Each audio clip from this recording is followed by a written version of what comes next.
a new discussion stating that Japan's alliance with the US could collapse if Tokyo ignores a crisis over Taiwan. Takaichi has also clarified her earlier remarks, stressing that Japan would not take military action if China and the US were to clash over Taiwan. However, she has stressed that Japan would need to act if Japanese and American citizens in Taiwan were at risk. Takaichi's comments come after rising tensions with China, which follows remarks of last November, where Takaichi suggested Japan could respond militarily to a Chinese attack in Taiwan. Since then, China has reacted strongly, imposing export curbs and cancelling flights. Notably, Japan's pacifist constitution restricts direct military action, but permits collective self-defense. With a snap election scheduled for February 8, Takaichi, who has enjoyed high approval ratings, she seems poised to leverage this issue in her favor, despite receiving criticism from opposition leaders. Now for this discussion, we welcome Dr. Asta Chada. She's an Associate Professor of International Relations, joins us live from Kyoto, Japan. Thank you very much, Dr. Chada, for joining us. Good to see you. Good to see you too.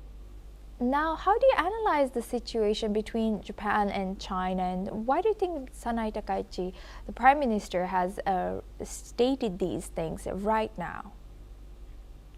I mean, on the one hand, she seems to be, in a way, rolling back on the idea of linking Japanese security very directly with force mobilization. That she has made Japan's alliance with the US could collapse if Tokyo ignores a crisis over Taiwan.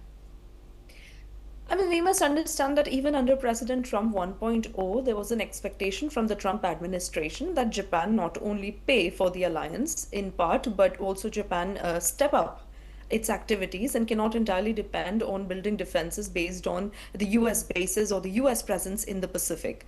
And we are seeing a continuation of that policy under Trump 2.0 as well. So she being, one of the conservative leaders, we've seen some of the more recent, I mean, in the recent elections when she came to power, we saw that she broke off a very long-standing alliance with Komeito Party that now stands in opposition. So she's been making a lot of bold decisions, I would say, in that sense. She's been reading very well the politics in domestic affairs and abroad. So this statement, which centralizes Japan and Japanese actions for grounding or for keeping strong the US-Japan alliance, seems to me in a way her way of communicating that Japan is worthy of that trust, Japan is willing to take on that risk. And if Japan were to, in some ways take a step back and act pacifist, that would go against the norms of the alliance. Because I think in not just Japan, actually, there's this sort of a conflict already brewing for a long time in East China Sea and South China Sea. So her making those statements to me sound more like an harbinger of the role that she envisions Japan playing in the wider South China Sea and East China Sea conflict, and probably also in the wider Pacific security. Thank you very much, Dr. Chada, for sharing that. Please stay with us as we come back to you. Now we stay in Asia. A joint naval sale has been conducted by the Philippines and the United States militaries at the